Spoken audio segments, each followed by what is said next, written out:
नमस्ते. आज आपण बनवणार आहोत कोल्हापूरमधला फेमस पांढरा रस्सा. तर आज गेस्ट होते त्यामुळे मटण भरपूर होतं, तर त्यातलंच आपण 300 ग्रॅम मटण बाजूला घेतलेलं आहे. आता ह्याच्यामध्ये मोठं जाडं मीठ घातलेलं आहे आणि याला व्यवस्थित मॅरिनेट करून ठेवायचं. आता भिजत घालण्यासाठी आपण इथे 3 चमचे काजू घेतलेले आहेत, 2 चमचे तीळ घेतलेले आहेत, पांढरे तीळ, आणि 1 चमचा खसखस घेतलेली आहे. तर तुम्ही हे समप्रमाणामध्ये पण घेऊ शकता, पण खसखस जास्त होते म्हणून मी 3, 2, 1 या प्रमाणामध्ये हे घेऊन भिजत घातलेलं आहे. आता हे 2 ते 3 तास व्यवस्थित पाण्यात भिजत घालायचं. कुकरमध्ये थोडंसं तेल घालायचं, त्याच्यामध्ये एक 10-11 मिरी घालायच्या, दालचिनीचा एक मोठा तुकडा घालायचा, एक स्टार फूल घालायचं, चक्री फूल, आणि 4 ते 5 लवंगा घालायच्या. आता तेलामध्ये हे व्यवस्थित परतून घ्यायचं. तेलामध्ये या मसाल्याचा वास व्यवस्थित परतला गेला की मग आपण याच्यामध्ये आलं लसूण पेस्ट घालणार आहोत. तर 1 चमचा भरून आलं लसूण पेस्ट घालायची आणि लगेचच परतून झालं की आपण जे मटण मीठ घालून ठेवलेलं होतं ते या कुकरमध्ये मिक्स करायचं. आता मसाल्याच्या वासामध्ये हे व्यवस्थित कुकरमध्ये 1-2 मिनटं परतून घ्यायचं आणि याच्यामध्ये आपल्याला किती स्टॉक हवा आहे त्या प्रमाणामध्ये पाणी मिक्स करायचं. तर आता सध्या मी थोडं पाणी घातलेलं आहे, नंतर याच्यामध्ये मी पाणी वाढवलेलं आहे. तर आता मटण बुडेल इतकं तरी कमीत कमी पाणी घालायचं आणि आता याला व्यवस्थित हलवून घ्यायचं.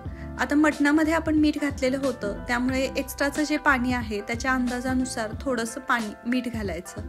आता इथे तुम्ही कोथिंबीरीच्या दांड्या पण वापरू शकता. इथे मी अख्खी कोथिंबीर वापरलेली आहे. मिरच्या 2-3 घातलेल्या आहेत तिखटासाठी.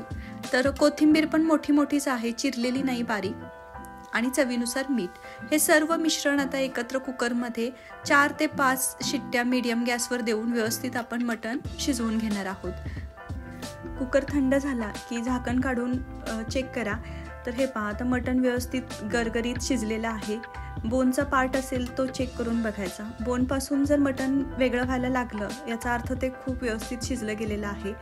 तर हे आता शिजून तयार आहे. पाण्याचा कलर, फक्त या पाण्यामध्ये हळद घालायची नाही तर मग पिवळसर कलर येईल आणि आपल्याला पांढरा रस्सा बनवायचा आहे तर तो शुभ्र पांढरा राहण्यासाठी हळद याच्यामध्ये घालायची नाही. आता जे आपल्याकडे चण्याची डाळ असते ती बारीक करून घ्यायची, तिची अशी पावडर बनवायची, फार थोडी लागणार आहे. आणि जे आपण भिजत घातलेले होते काजू, तीळ आणि खसखस, ते आता मिक्सरला त्याचं एक बारीक असं वाटण करून घ्यायचं. ही पेस्ट आहे ती एकदम बारीक झाली पाहिजे. पण तुम्हाला वाटलं की थोडंसं भिजायला कमी पडले आणि मोठी राहते तर तुम्ही गाळणीने पण गाळून घेऊ शकता. आता मगाशी वाटलेली जी डाळ्याची पावडर होती ती 1 ते 1.5 चमचा या पेस्टमध्ये मिक्स करायची, जेणेकरून गुठळी होणार नाही आणि हे एकसारखं असं पेस्ट तयार होईल.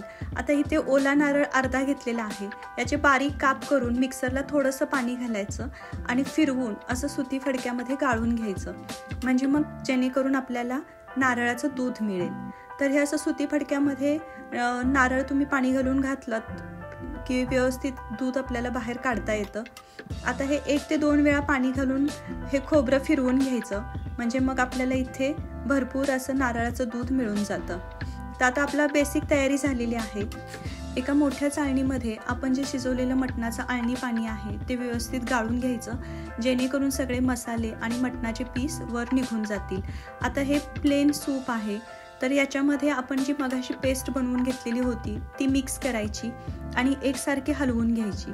आता मीडियम गॅसवर हे सतत ढवळत राहायचं, जेणेकरून हे जे आपलं पांढरा रस्सा तयार होणार आहे तो व्यवस्थित शिजला जाईल. तर याला उकळी फुटेपर्यंत आपण व्यवस्थित उकळून घेणार आहोत. याच्या अंदाजानुसार मीठ घालायचं. आता आपण मटणाच्या सूपमध्ये पण मीठ घातलेलं होतं त्यामुळे जे एक्स्ट्राचं आपण पाणी ॲड करू त्याच्या अंदाजानुसारच मीठ घालायचं आहे. आता ह्याला व्यवस्थित उकळी फुटली की 1-2-3 मिनटं असंच उकळू द्यायचं आणि याच्यानंतर आपण जे नारळाचं दूध काढून घेतलेलं आहे ते नारळाचं दूध थोडं थोडं मिक्स करून पुन्हा एकदा सतत ढवळत राहायचं, जेणेकरून दूध फुटायला नको. आता हे दोन्ही मिक्स झालं की आपण कन्सिस्टन्सी बॅलन्स करायची की आपल्याला पांढरा रस्सा किती पातळ हवा त्या प्रमाणामध्ये आपण नारळाचं दूध मिक्स करायचं आहे. तर हा असा दाटसरच राहील असा थोडासा आपल्याला पांढरा रस्सा बनवायचा आहे. नारळाचं दूध घातल्यानंतर 2 ते 3 मिनिटांमध्ये उकळी चालू झाली की गॅस बंद करायचा आणि हा आपला मस्त असा प्लेन पांढरा रस्सा तयार होतो. आणि हा मटणाचा पांढरा रस्सा प्यायलाही छान लागतो आणि गरम गरम सूपसारखा प्यायलाही मस्त मजा येते. तर याच्याबरोबर जे राहिलेलं मटण होतं त्याचं सुद्धा सुकं मटण तयार झालेलं आहे. तर याची रेसिपी ऑलरेडी मी टाकलेली आहे. त्याचबरोबर इथे तांबडा रस्साही तयार झालेला आहे. तर ही रेसिपी नक्की ट्राय करा.